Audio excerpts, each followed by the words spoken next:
5. 그 해의 만성절은 일반적인 만성절과는 달랐다. 물론 날씨는 상황에 어울렸다. 날씨가 변하더니 늦더위가 갑자기 선선한 날씨로 바뀌었다. 이제는 예년과 마찬가지로 찬바람이 계속 불었다. 커다란 구름들이 지평선 이쪽에서 저쪽으로 내달리면서 집들 위에 그늘을 들이웠다. 구름이 지나가고 나면 11월의 하늘에서 싸늘하고 노란 햇빛이 집들을 비추었다. 처음에는 레인코트가 거리에 등장했다. 그런데 고무를 입혀 반짝이는 레인코트가 놀랄 만큼 눈에 많이 띄었다. 실은 200년 전 프랑스 남부에서 패스트가 대유행이었을 때 의사들이 자신을 보호하기 위해 기름 먹인 옷을 입었다는 사실이 신문에 보도된 적이 있었다. 상인들이 그 기사를 이용해 유행하지 않는 재고품들을 팔아치웠고 시민들은 그 옷의 도움을 받아 면역력이 생기기를 기대했다. 그러나 이런 계절적인 특징들도 묘지를 찾는 사람이 없다는 사실을 잊게 하지는 못했다. 예년 같으면 전차에 국화꽃 향기가 가득 차서 역겨울 정도였고 여자들은 무리를 지어 친척이 묻혀있는 무덤에 꽃을 가져가곤 했다. 그날은 고인 곁에 가서 오랫동안 잊고 내버려 둔 것에 대해 용서를 비는 날이었다. 그러나 그 해에는 죽은 이를 생각하는 사람이 아무도 없었다. 정확히 말하면 죽은 사람들을 이미 지나치게 많이 생각했던 것이다. 그러므로 후회는 조금밖에 안 하면서 잔뜩 우울한 심정으로 그들을 찾아볼 필요는 없었다. 그들은 1년에 한 번씩 찾아가 사죄해야 하는 버림받은 자들이 더 이상 아니었다. 그들은 잊고 싶은 불청객이었다. 이런 이유 때문에 그 해의 만성절은 이를테면 적당히 넘어가고 말았다. 코타르에 따르면 타루가 보기에 코타르는 점점 야유조로 말했다. 코타르에 따르면 지금은 매일매일이 만성절이었다. 실제로 페스트의 불꽃은 화장터의 가마에서 매일같이 더욱 신나게 타올랐다. 사실 사망자 수가 나날이 늘어나는 것은 아니었다. 그러나 이제 페스트는 정점에 편안히 자리를 잡고 훌륭한 공무원처럼 매일 저지르는 살인의 정확성과 규칙성을 부여하는 것 같았다. 원칙적으로는 그리고 전문가의 견해를 보면 그것은 좋은 징조였다. 끊임없이 상승하다가 오랫동안 안정세를 유지하고 있는 패스트 진행 그래프는 예를 들어 의사 리샤르에게는 바람직한 현상으로 보였다. 아주 훌륭한 그래프야. 그는 이렇게 말하곤 했다. 그는 병이 이른바 안정단계에 도달한 것으로 간주하고 있었다. 앞으로는 쇠퇴밖에 남지 않았던 것이다. 그는 카스텔이 만든 새 혈청 덕분이라고 생각했다. 실제로 그 혈청은 예기치 않게 몇 번 성공을 거두었다.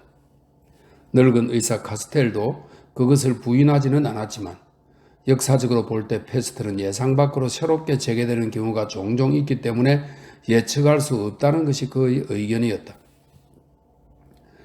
도청에서는 오래전부터 민심이 안정되기를 희망해왔지만 패스트 때문에 그럴 방도가 없던 터라 이 주제와 관련하여 의사들을 소집해 보고서를 제출하라고 할 계획이었는데 그때 의사 리샤르가 패스트로 더구나 병이 안정상태에 있을 때 사망하고 말았다. 분명 충격적이긴 했지만 그렇다고 해서 확실한 것은 아무것도 없는데도 리샤르의 사망을 계기로 행정당국은 처음엔 낙관론으로 받아들일 때만큼이나 경솔하게 비관론으로 돌아섰다. 카스텔은 가능한 모든 정성을 기울여 혈청을 준비하는 데만 몰두했다. 어쨌든 공공장소 중에 병원이나 검역소로 개조되지 않은 곳은 이제 한 군데도 없었다. 그나마 도청을 아직 그대로 남겨둔 것은 회합장소가 필요했기 때문이었다. 전체적으로 볼 때, 그리고 당시에는 패스트가 상대적으로 안정된 상태였기 때문에 니웨가 꾸린 조직에서 일손이 모자란 적은 전혀 없었다.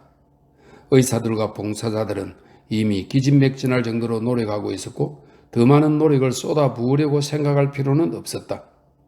이렇게 말해도 괜찮다면 그들은 그저 그 초인적인 일들을 규칙적으로 계속해야 했을 뿐이다. 바람이 사람들의 가슴에 불을 붙여놓고 부채질을 하기라도 한 것처럼 전에 발생했던 폐 패스트가 이제 도시 전체에 퍼져나갔다. 환자들은 피를 토하며 훨씬 단기간에 사망했다. 전염병이 새로운 형태로 발전함에 따라 이제 전염성이 높아질 우려가 있었다. 사실 그 점에 관해 전문가들의 의견은 항상 서로 달랐다. 그래도 안전을 기하기 위해 보건 관계자들은 소독한 가제 마스크를 계속 착용했다. 어쨌든 얼핏 보면 병이 더 확산되어야 할 것 같았다.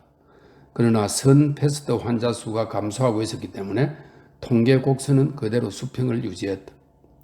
시간이 지나면서 식량 보급 문제가 악화됨에 따라 또 다른 걱정거리들이 생겨났다.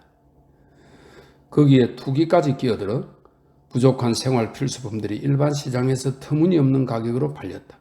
그 결과 가난한 가정은 무척 괴로운 상황에 놓인 반면 부유한 가정은 부족한 것이 거의 없었다.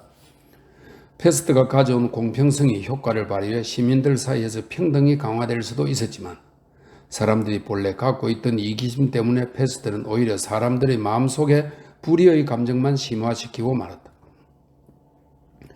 물론 죽음이라는 완전 무결한 평등이 남아있긴 하지만 그런 평등을 원하는 사람은 아무도 없었다. 굶주림에 고통받는 가난한 사람들은 더욱 향수에 젖어 생활도 자유롭고 빵도 비싸지 않은 인근 도시와 시골을 생각하곤 했다. 비논리적이긴 하지만 사람들은 식량을 충분히 공급할 수 없다면 자신들이 떠나는 것을 막아서는 안 된다고 생각했다.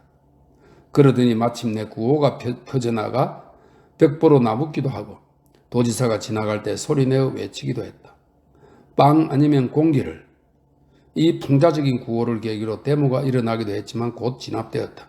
그러나 그 심각성을 모르는 사람은 없었다. 물론 신문들은 그들에게 내려진 수칙, 즉 어떻게 해서라도 낙관노원을 유지하려는 수칙을 절대적으로 따르고 있었다. 신문을 보면 현 상황은 시민들이 보여준 평온하고 침착한 감동적인 모범 사례라는 점이 특징이었다. 하지만 꽉 막혀있는 이 도시에서 비밀로 유지될 수 있는 것은 아무것도 없었으므로 공동체가 보여주고 있다는 모범 사례에 속하는 사람은 아무도 없었다. 여기서 문제되는 평온함이나 침착함을 정확하게 이해하기 위해서는 당국에서 마련한 예방격리소나 격리 수용소에 들어가 보는 것으로 충분했다. 서술자는 다른 곳에 일이 있어서 그곳에 가보지 못했기 때문에 여기서는 타루의 증언을 인용할 수밖에 없다. 실제로 타루의 수첩에는 랑베르와 함께 시립운동장에 설치된 수용소를 방문한 이야기가 기록되어 있었다. 운동장은 시 출입문 근처에 있었는데 한쪽은 전차가 다니는 거리에 다른 쪽은 그 도시가 건설된 고원 가장자리까지 펼쳐져 있는 공터에 닿아 있었다. 운동장에는 시멘트 담이 높이 쳐져 있어서 출입구 4곳에 보초를 세우면 탈출이 불가능했다. 예방 격리된 그 불행한 사람들은 담 덕분에 외부 사람들의 호기심 어린 시선으로부터 벗어날 수 있었다. 반면 그들은 보이지는 않아도 전차가 지나가는 소리를 하루 종일 들으며 전차 소리와 함께 웅성거리는 소리가 더 커지면 출퇴근 시간이라고 짐작하곤 했다. 이런 식으로 그들은 자기들에게는 배제된 삶이 그들과 불과 몇 미터 떨어진 곳에서 계속되고 있으며 시멘트 담이 두 세상을 서로 다른 두 행성보다 더 낯설게 갈라놓고 있다는 사실을 알게 되었다. 타루와 랑베르가 운동장에 가기로 한 날은 어느 일요일 오후였다. 축구 선수인 곤잘레스도 그들과 함께했다. 랑베르가 곤잘레스를 다시 만났는데 운동장을 교대로 감시해달라는 부탁을 그가 마침내 받아들였던 것이었다. 랑베르는 그를 수용소 소장에게 소개해 주어야 했다. 두 사람과 만났을 때 곤잘레스는 패스트가 발생하기 전에는 이 시간이면 시합을 하려고 유니폼을 입고 있었다고 말했다. 그러나 경기장이 증발되고 난 지금 그것은 불가능한 일이었다. 곤잘레스는 무료해 보였고 스스로 그렇게 느끼고 있었다. 그런 이유로 주말에만 근무한다는 조건으로 감시 업무를 수락한 것이다. 하늘은 약간 흐렸다.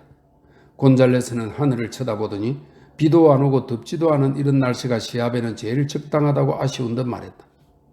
그는 탈의실의 물파스 냄새, 무너질 듯 가득 찬 관중석, 엷은 황갈색 그라운드를 누비는 선명한 색깔의 운동복, 전반전이 끝나고 마시는 레몬 주스나 바짝 마른 목구멍을 수천 개의 바늘로 시원하게 콕콕 찌르는 듯한 청량 음료를 나름대로 열심히 기억해냈다. 교외에서 움푹 파인 길을 걸어가는 동안에도 곤잘레스는 돌만 보면 차곤 했다고 타루는 덧붙여 기록했다. 그는 돌멩이를 하수구에 바로 차 넣으려고 하면서 성공하면 1대 0이라고 말했다. 담배를 피운 후에는 꽁초를 앞으로 뱉은 뒤 땅에 떨어지기 전에 재빨리 발로 차리고 했다. 운동장 근처에서 놀던 아이들이 그들 쪽으로 공을 보내자 곤잘레스는 달려가 정확하게 공을 차 돌려주었다. 마침내 그들은 운동장에 들어섰다. 관중석은 사람들로 꽉 차 있었다. 하지만 운동장은 수백 개의 붉은 천막으로 뒤덮여 있었고 천막 안에 있는 침구와 보따리 같은 것을 멀리서도 알아볼 수 있었다. 관중석이 그대로 남아있어서 덥거나 비가 오는 날에는 수용자들이 몸을 피할 수 있었다. 그러나 해가 지면 천막으로 들어가야 했다. 관중석 아래에는 샤워실이 새로 설치되었고 예전의 선수용 탈의실은 사무실과 의무실로 개조되어 있었다. 수용자 대부분은 관중석에 모여 있었고 다른 사람들은 터치라인 근처에서 서성거렸다. 어떤 사람들은 자기 천막 입구에 쪼그리고 앉아 멍한 눈으로 사방을 두리번거렸다. 관중석에 있는 많은 사람들은 주저앉아 무언가를 기다리는 것 같았다. 저 사람들은 낮에 뭘 하나요? 타루가 랑벨에게 물었다. 아무것도 안 합니다. 실제로 거의 모든 사람이 두 팔을 축 늘어뜨린 채 빈손을 흔들고 있었다. 그 거대한 군중은 신기하리만큼 조용했다. 처음 며칠 동안은 여기에서는 서로 말하는 소리도 안 들렸어요. 랑베르가 말했다. 그런데 날이 갈수록 점점 말을 안 하더군요. 기록에 따르면 타루는 그들을 이해하고 있었다. 그들을 처음 보았을 때 그들은 천막에 빽빽하게 수용된 채 파리가 날아다니는 소리를 듣거나 몸을 끌적거리기에 바빴고 이야기를 들어줄 사람이 있을 때는 자신의 분노나 두려움을 소리 높여 떠들어댔다. 그러나 수용소가 초만원이 되자 이야기를 들어줄 사람이 점점 줄어들었다. 그래서 결국 침묵을 지키고 서로를 불신할 수밖에 없었다. 실제로 불신 같은 것이 회색 빛으로 빛나는 하늘에서 붉은 수용소 위로 쏟아져 내리고 있었다. 그렇다. 그들은 모두 불신하는 표정이었다. 강제로 격리된 데 이유가 없는 것은 아니었다. 그들은 자기들이 격리된 이유를 찾으며 두려워하는 자의 표정을 짓고 있었다. 타루가 본 사람들의 눈빛은 하나같이 텅 비어 있었고 자신의 삶을 의미있게 만들어주던 것으로부터 완전히 분리된 데 대해 슬퍼하고 고통받는 표정이었다. 그러나 항상 죽음에 대해 생각할 수는 없어서 그들은 아무 생각도 하지 않았다. 그들은 휴가 중이었다. 타루는 다음과 같이 썼다. 그러나 최악은 그들이 잊힌 사람들이며 그들이 그것을 알고 있다는 사실이다. 그들을 알던 사람들은 다른 것을 생각하느라 그들을 잊고 있었기에 그것은 충분히 이해할 수 있는 일이다.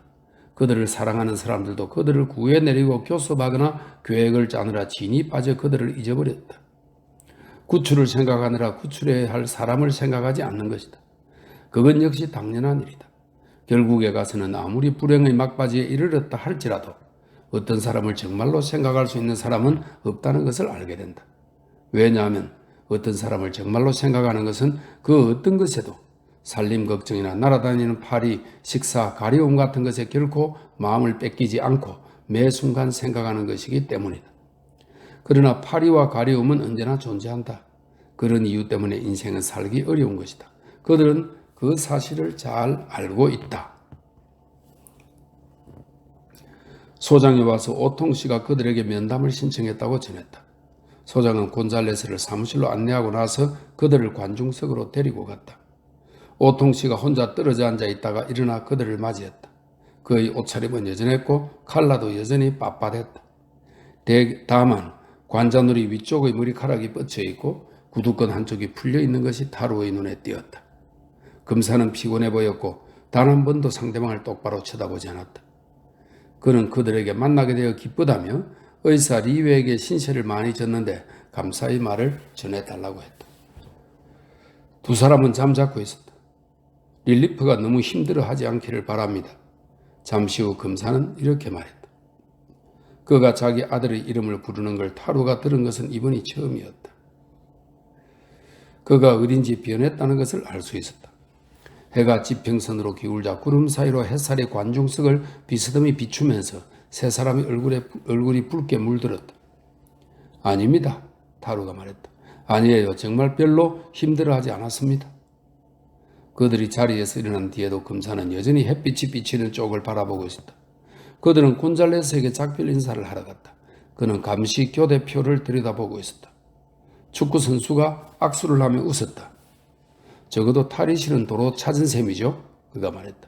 이 정도만 해도 감지덕지예요. 잠시 후 소장이 타로와 랑베르를 배웅할 때 관중석에서 지직거리는 잡음이 크게 들려왔다. 좋았던 시절에는 시합 결과를 알리거나 팀을 소개하는 데 사용되던 확성기에서 고맹맹이 소리로 수용자들은 천막으로 돌아가 저녁 식사 배급을 받으라는 안내 방송이 나왔다. 사람들은 천천히 관중석을 떠나 신발을 끌면서 천막 안으로 들어갔다. 모두 제자리로 돌아가자 기차역에서 볼 수 있는 조그만 전기자동차 2대가 커다란 솥들을 싣고 천막 사이를 돌아다녔다. 사람들이 팔을 내밀면 국자 2개가 2개의 솥에서 음식을 떠서 식판 2개에 쏟아부었다. 차가 다시 움직였다. 다음 천막에서도 같은 일이 되풀이되었다. 과학적이군요. 타로가 소장에게 말했다. 그렇죠. 과학적이에요. 소장이 악수를 하며 만족스러운 듯 대답했다. 황혼이 깃들고 하늘은 깨어 있었다. 부드럽고 신선한 햇빛이 수용소를 비추었다. 저녁의 평화 속에서 숟가락과 접시 부딪히는 소리가 사방에서 들려왔다.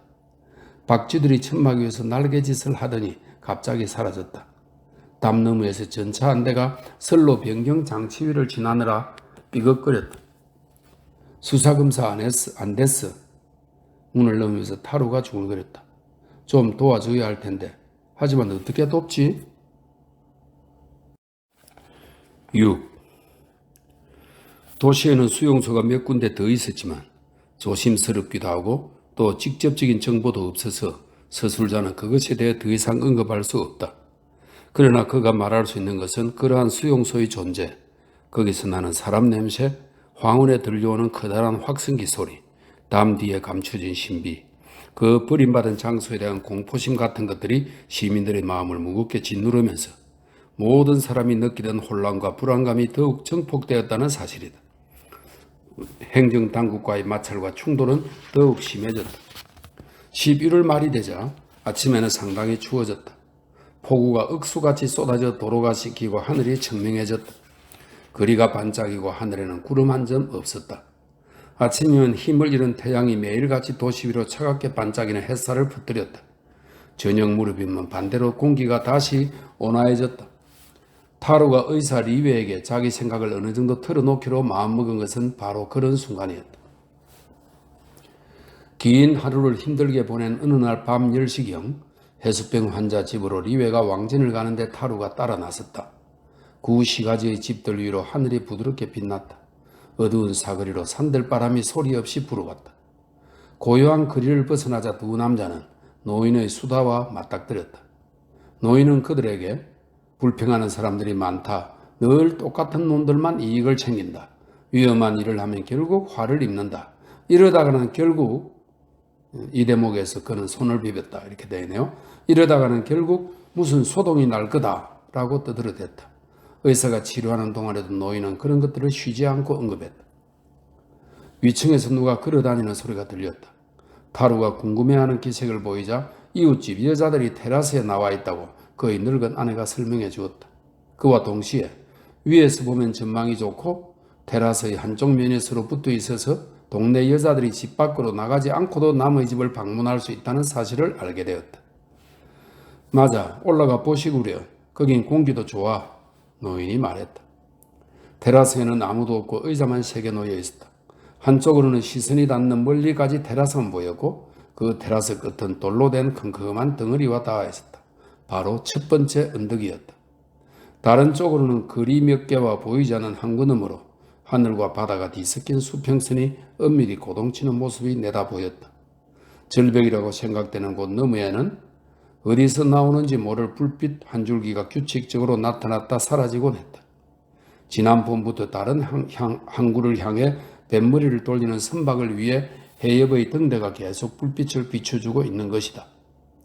바람에 쓸려 윤이 나는 하늘에서는 별들이 맑게 반짝이고 등대 불빛이 먼 곳까지 비치면서 하늘에는 순간적으로 회색빛이 지나가곤 했다.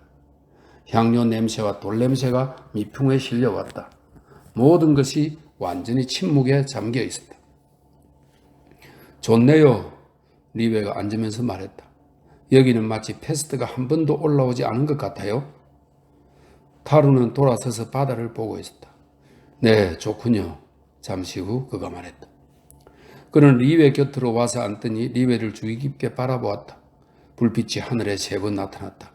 거리 안쪽 깊숙한 곳에서 식기 부딪히는 소리가 그들에게까지 들려왔다. 집안에서는 문 닫히는 소리가 났다. 타루가 매우 자연스러운 어조로 말했다. 리웨, 내가 어떤 사람인지 알려고 한 적이 한 번도 없었죠? 나를 친구로 생각하세요? 그럼요, 우린 친구예요. 지금까지 그럴 시간이 없었을 뿐이죠. 리웨가 말했다. 그렇다면 안심이네요. 이 시간을 우정의 시간으로 만들어보면 어떨까요? 대답 대신 리웨가 미소를 지었다. 자, 그럼... 저 멀리 어느 거리에서 자동차 한 대가 젖은 도로를 오랫동안 달리고 있는 모양이었다. 자동차가 멀어지자 그 뒤로 고함 소리가 어렴풋이 들려와 또 침묵을 깨뜨렸다.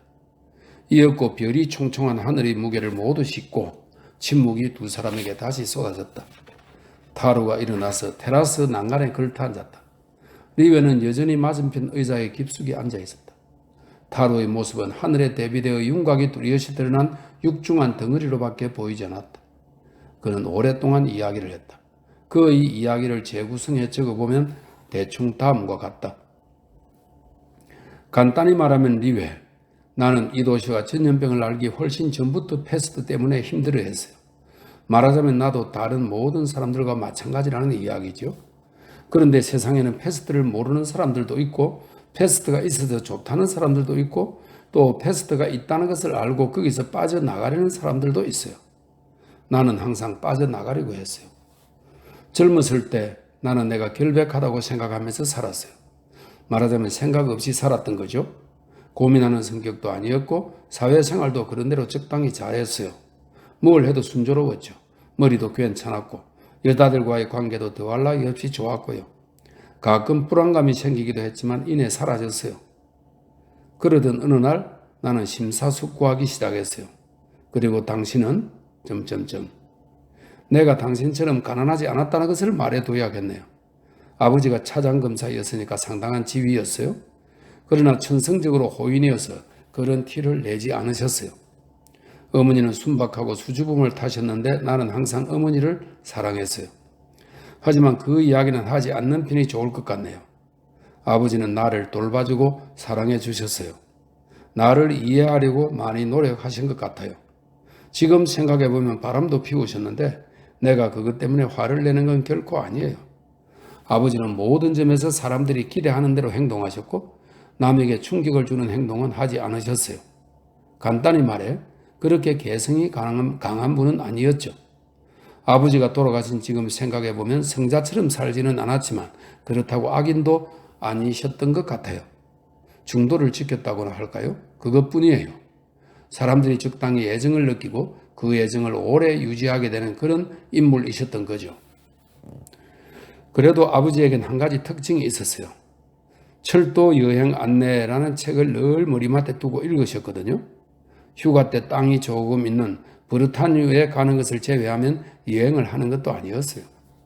하지만 파리에서 베를린 간 열차 출발 시각과 도착 시각, 리옹에서 바르샤바까지 가려면 몇 시에 어디서 갈아타야 하는지, 어디가 되었든 한 수도에서 다른 수도까지의 거리가 몇 킬로미터인지를 정확하게 알고 계셨어요.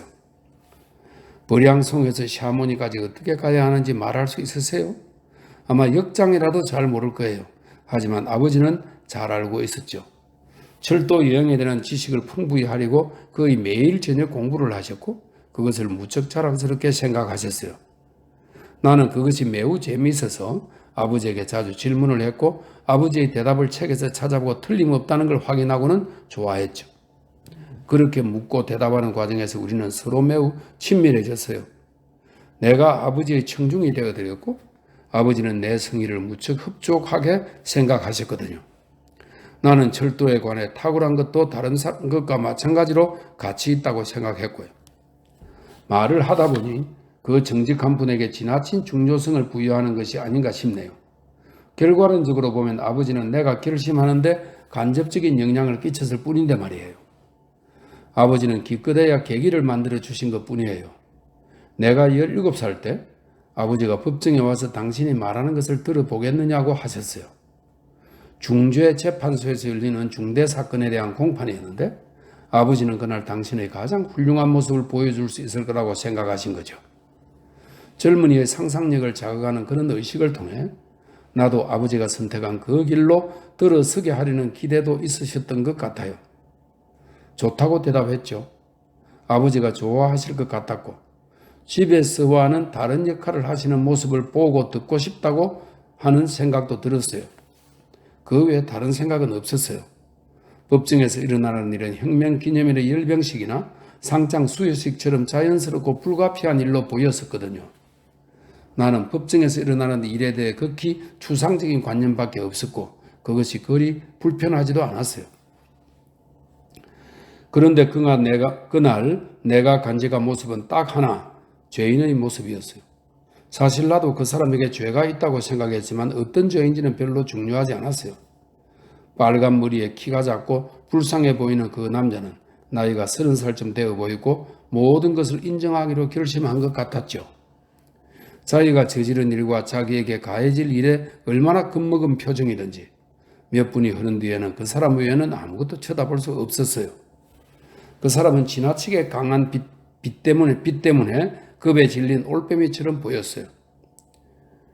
넥타이의 매듭은 칼라의 모서리와 잘 맞지 않았고 하나밖에 없는 손의 손톱을 물어뜯고 있었어요. 오른손이었죠.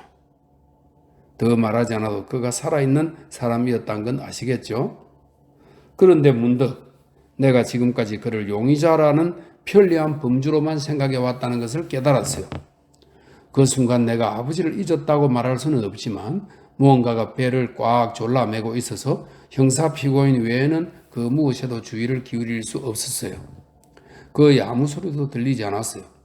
사람들이 살아있는 그 사람을 죽이려 한다는 걸 느끼자 엄청난 본능이 파도처럼 밀려와 그의 맹목적으로 고집을 부리며 그 남자 편을 들고 있었던 거예요. 나는 아버지의 농고가 시작될 때에야 비로소 정신을 차릴 수 있었어요. 붉은 법복을 입은 아버지는 호인도 아니고 다정한 사람도 아닌 다른 사람으로 변해 있었어요. 아버지의 입에서는 굉장한 말들이 우글거리고 있다가 뱀처럼 끊임없이 쏟아져 나왔죠. 나는 아버지가 사회의 이름으로 그 남자의 죽음을 요구하고 심지어 목을 자르라고 요구하고 있다는 것을 깨달았어요. 사실 아버지는 단지 이렇게 말했을 뿐이에요. 이 사람의 머리는 떨어져야 합니다.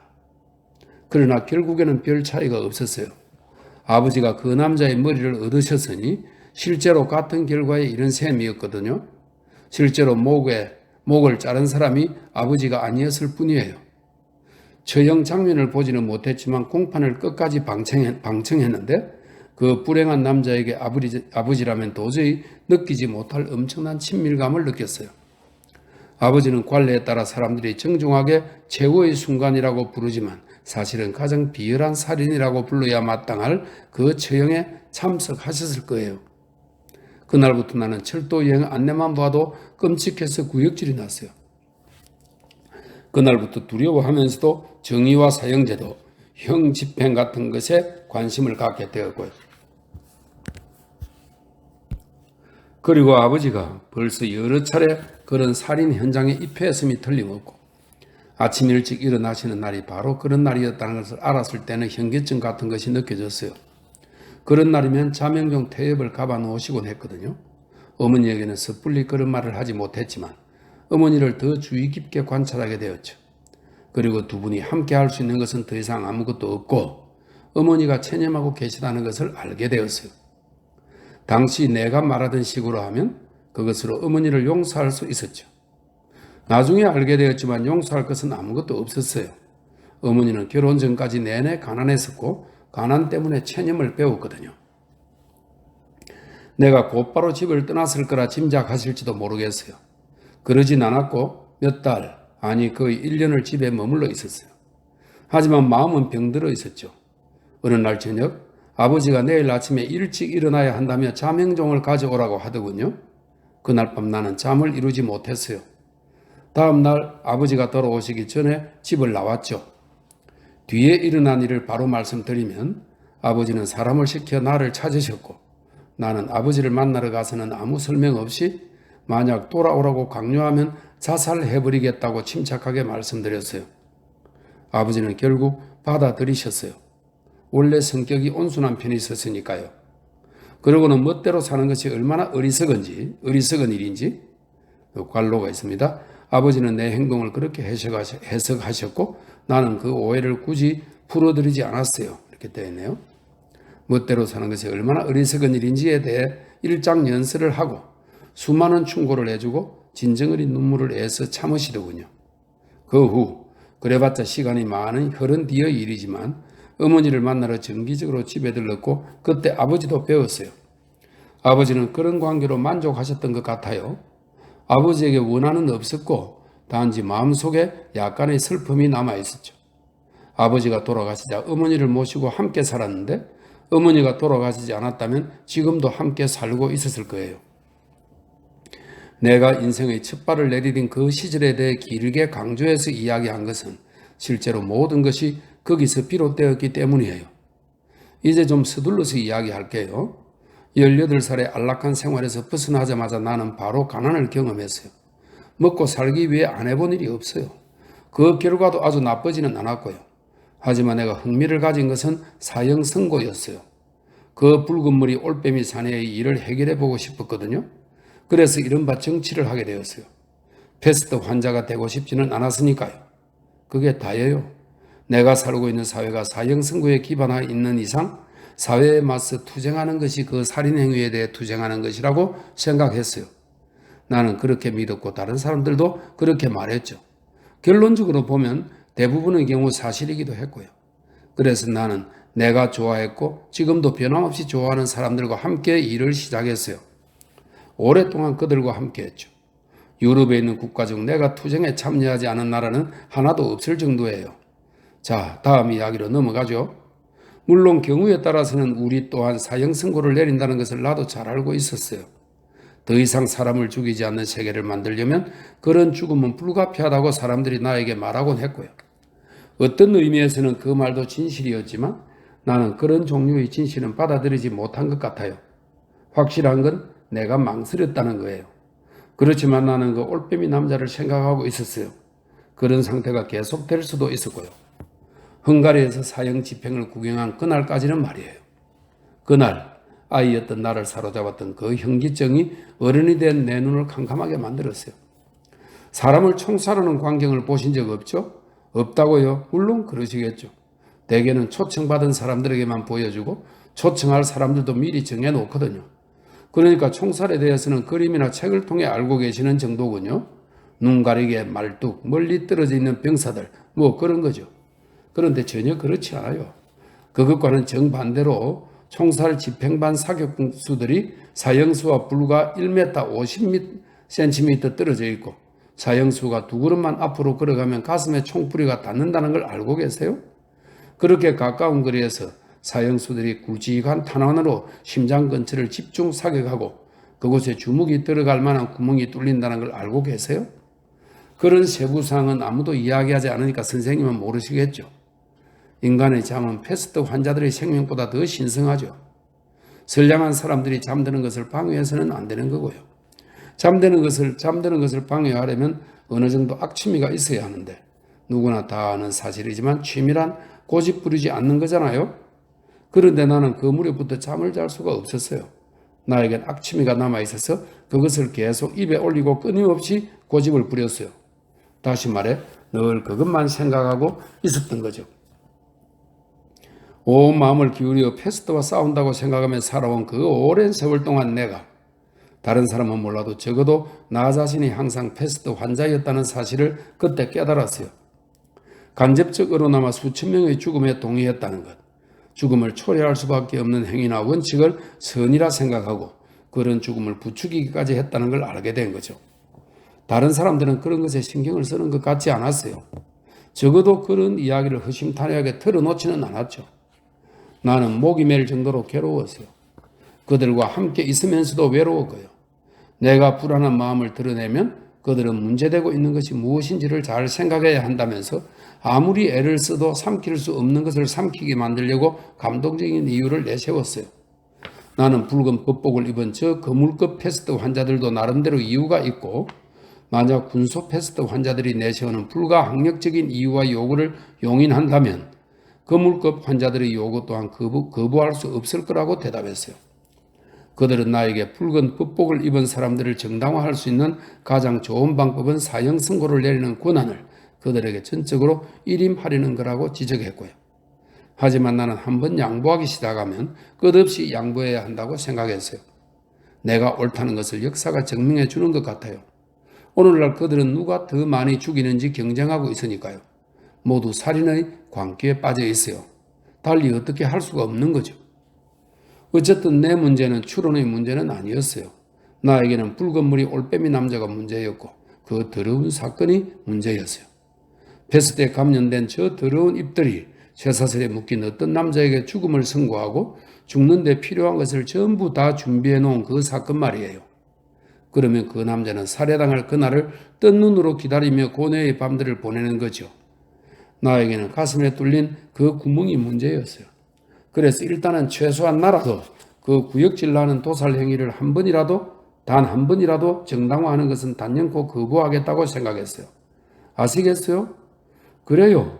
나는 좀 더 분명히 볼 수 있을 때까지 고집스럽고 맹목적인 태도를 견지하겠다고 결심한 거예요. 그 후로 나는 변한 게 없어요. 나는 오랫동안 부끄러워했어요. 그것이 아무리 오래된 일이고 또 아무리 선의였다 해도 나 또한 살인자였다는 것이 죽을 정도로 수치스러웠어요. 시간이 흐르면서 보통 사람들보다 낫다는 사람들도 오늘날에는 죽이거나 죽임을 당하지 않을 수 없다는 것을 깨달았어요. 그들이 바로 그런 논리 속에서 살고 있었고 또 사람을 죽이지 않으면 이 세상에서 꼼짝할 수 없기 때문이죠. 그래요.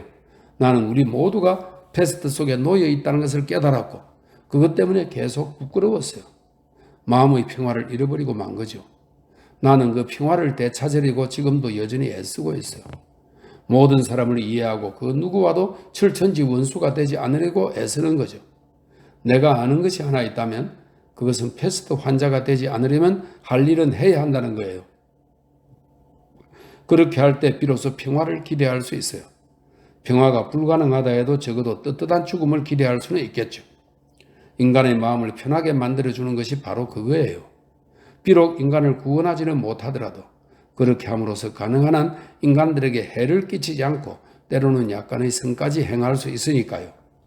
그런 이유로 나는 그것이 어떤 형태든 좋은 이유든 나쁜 이유든 사람을 죽게 만드는 모든 것을 또는 죽이는 것을 정당화하는 모든 것을 거부하기로 결심한 거예요. 선생님 편에 서서 이 병과 싸워야 한다는 것을 제외하면 이번에 유행한 이 병을 통해 내가 알게 된 것은 아무것도 없는 것도 바로 이런 이유 때문이에요. 내가 확실하게 알고 있는 것은 괄호 속에 그래요 리베 보셔서 잘 알겠지만 나는 인생에 대해 다 알고 있어요. 이렇게 괄호 속에 되어 있습니다. 내가 확실하게 알고 있는 것은 사람은 저마다 자신 속에 패스트를 지니고 있다는 거예요. 왜냐하면 이 세상 그 누구도 패스트 앞에서 무사하지 않으니까요. 그리고 자칫 방심한 순간에 남의 얼굴에 입김을 뿜어서 전염시키지 않도록 끊임없이 조심해야 한다는 것도 알고 있어요. 병주는 자연스러운 것이고 그 외의 것들 이렇게 말해도 괜찮다면 건강, 청렴, 결백함, 순결함 등은 의지의 소산이에요. 결코 중단되어서는 안 될 의지 말이에요. 정직한 사람, 거의 아무도 감염시키지 않는 사람이란 가능한 한 방심하지 않는 사람을 뜻해요. 절대 방심하지 않기 위해서는 그만한 의지와 긴장이 필요한 법이죠. 그래요, 리베. 패스트 환자가 되는 것은 피곤한 일이지만 패스트 환자가 되지 않으려는 것은 더욱 피곤한 일이에요. 그래서 모든 사람이 피곤해 보이는 거예요. 오늘날에는 누구나 어느 정도는 패스트 환자거든요. 그리고 바로 그런 이유 때문에 몇몇 사람들이 패스트 환자 상태에서 벗어나려고 하면서 죽음이 아니면 빠져나갈 수 없는 극도의 피로감을 느끼는 거고요. 그러는 사이에 내가 이 세상을 위해 더 이상 쓸모가 없다는 사실과 죽이는 것을 단념한 그 순간부터 결정적으로 추방을 선고받았다는 사실을 알게 되었어요. 역사는 다른 사람들이 만들어 가겠죠. 그리고 내가 그 사람들을 평가할 수 없다는 것도 알고 있어요. 이성적인 살인자가 되기 위해서는 어떤 자질이 필요한데 나에게는 그 자질이 없으니까요. 그러니까 이것을 우월성이라고 할 수는 없죠. 하지만 이제 나는 있는 그대로의 내가 되기로 했어요. 겸손을 배운 거죠. 내 이야기는 간단해요. 지상에 재앙과 희생자들이 있으니 가능한 한 재앙편에 서는 것을 거부해야 한다는 거예요. 선생님에겐 좀 단순하게 들릴지도 모르겠어요. 나로서는 그것이 단순한 데 어떤지는 잘 모르지만 그것이 진실이라는 것은 알고 있어요. 나는 다른 추론들도 많이 들어보았어요. 그 추론들 때문에 나도 머리가 이상해질 뻔했고 어떤 사람들은 살인행위에 동조할 정도로 머리가 이상해지기도 했어요. 나는 인간의 모든 불행은 정확한 언어를 쓰지 않는 데서 온다는 것을 깨달았어요. 그래서 올바른 길을 걷기 위해 정확하게 말하고 행동하기로 결심했지요. 결과적으로 나는 재앙과 희생자가 있다고만 말하고 그 이상은 말하지 않을 거예요. 그렇게 말함으로써 나 자신이 재앙이 된다고 할지라도 적어도 그 재앙에 동조한 일은 없겠죠. 나는 결백한 살인자가 되려는 거예요. 보시다시피 그것이 엄청나게 어려운 일도 아니고요. 물론 제3의 범주, 즉 진정한 의사라는 범주가 필요하겠지만 그건 그리 흔한 것도 아니고 또 진정한 의사가 되는 것이 쉽지도 않을 거예요. 바로 이런 이유 때문에 피해를 줄이기 위해 어떤 경우에라도 희생자들 편에 서야겠다고 결심한 거고요. 희생자들 속에 있으면 적어도 어떻게 하면 평화라고 하는 제3의 범주에 도달할지 모색할 수 있겠죠. 이야기를 마무리하면서 타루는 한쪽 다리를 흔들어 테라스를 가볍게 툭툭 건드렸다.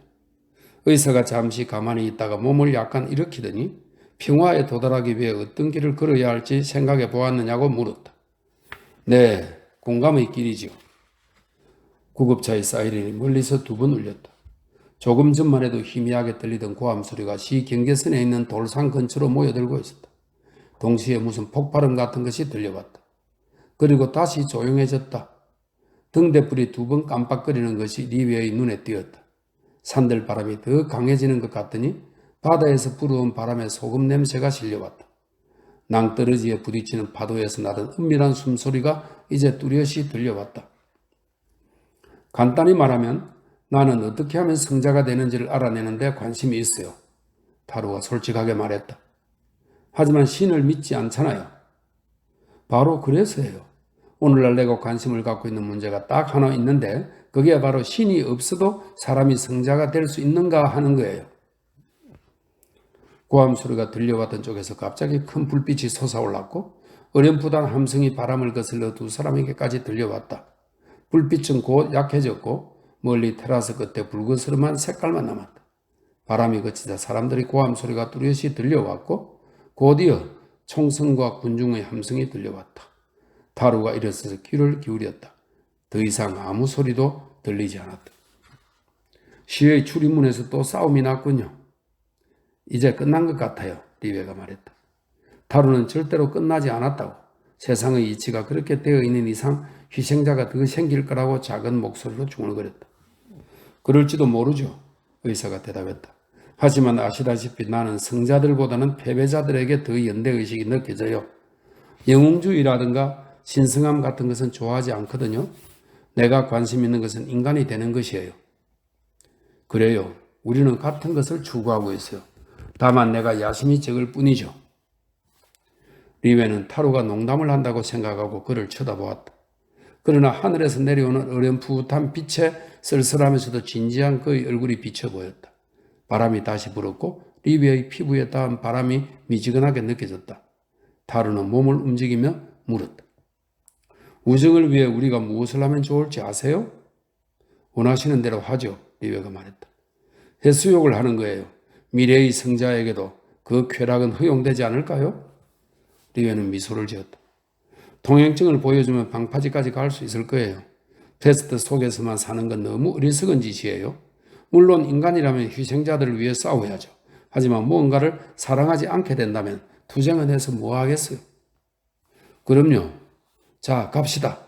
리베가 말했다. 잠시 후 자동차는 항구의 철책 근처에 멈춰섰다. 달이 떠 있었다. 우윳빛 하늘이 도처에 희미한 그늘을 던지고 있었다. 그들 뒤로 도시가 층을 이루며 늘어서 있었다. 도시에서 후덥지근하고 병든 바람이 불어와 그들을 바다 쪽으로 가도록 부추겼다. 신분증을 보여주자 보토는 상당히 오랫동안 들여다보았다. 검문소를 통과한 후 큰 통돌로 뒤덮인 평지를 지나 방파제 쪽으로 나아갔다. 포도주 냄새와 생선 냄새가 풍겨왔다. 방파제에 조금 못 미쳤을 때 요오드 냄새와 해초 냄새를 통해 바다가 가까이 있다는 것을 알 수 있었다. 파도 소리가 들려왔다. 커다란 방파제 블록들 아래에서 바다는 부드러운 소리를 내고 있었다. 블록 위로 기어 올라가자 비로드처럼 두껍고 동물처럼 유연하고 매끄러운 바다가 나타났다. 그들은 바다를 향해 바다 위에 자리 잡고 앉았다. 바다는 부풀어 올랐다가 천천히 가라앉곤 했다. 바다를 향해 바위 위에 자리 잡고 앉았다. 바다는 부풀어 올랐다가 천천히 가라앉곤 했다. 바다의 고요한 호흡에 따라 기름을 바른 것 같은 반사광이 수면에 나타났다가 사라졌다. 그들 앞에 밤이 끝없이 펼쳐져 있었다. 손가락으로 바위의 울퉁불퉁한 감촉을 느끼자 이상한 행복감이 리웨의 마음을 가득 채웠다. 타루에게로 고개를 돌리자 친구의 침착하면서도 심각한 얼굴에서 똑같은 행복감을 엿볼 수 있었다. 그 행복감은 어느 것도 심지어 살인행위조차 잊지 못하고 있었다. 그들은 옷을 벗었다. 리웨가 먼저 뛰어들었다. 처음에는 차갑더니 다시 떠올랐을 때에는 물이 미지근하게 느껴졌다. 몇 번 평영을 해보고 리웨는 그날의 저녁바다가 여러 달 동안 축적해온 열을 대지로부터 전달받아 가을바다의 따뜻한 느낌을 그대로 간직하고 있다는 것을 알 수 있었다. 그는 규칙적으로 헤엄을 쳤다. 발을 저을 때마다 뒤에 거품이 생기고 두 발을 따라 흐른 물이 다리에 달라붙는 느낌이 들었다. 무겁게 풍덩하는 소리에 타루가 뛰어든 것을 알 수 있었다. 리웨는 배영 자세로 누운 채 움직이지 않고 달과 별들이 가득한 하늘을 바라보았다. 그가 길게 숨을 쉬었다.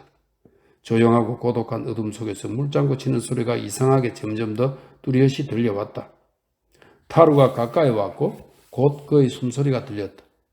리웨는 몸을 바로하고 친구와 나란히 같은 속도로 헤엄쳤다. 타루가 리웨보다 더 힘차게 헤엄쳐서 리웨도 속력을 내야 했다.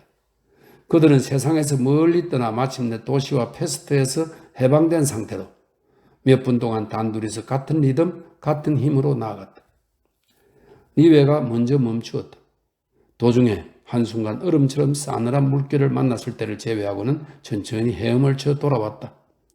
바다에서 채찍을 맞은 듯 놀라 그들은 아무 말 없이 서둘러 헤엄쳤다. 다시 옷을 입고 그들은 한마디도 하지 않고 발길을 돌렸다. 그러나 그들의 심정은 똑같아서 그날 밤의 추억이 달콤하게 느껴졌다. 멀리 패스트의 보초가 보이자 리웨는 타루도 자기처럼 패스트로부터 벗어나서 좋았는데 이제 다시 시작해야 되는구나 하고 생각하고 있다는 것을 알 수 있었다.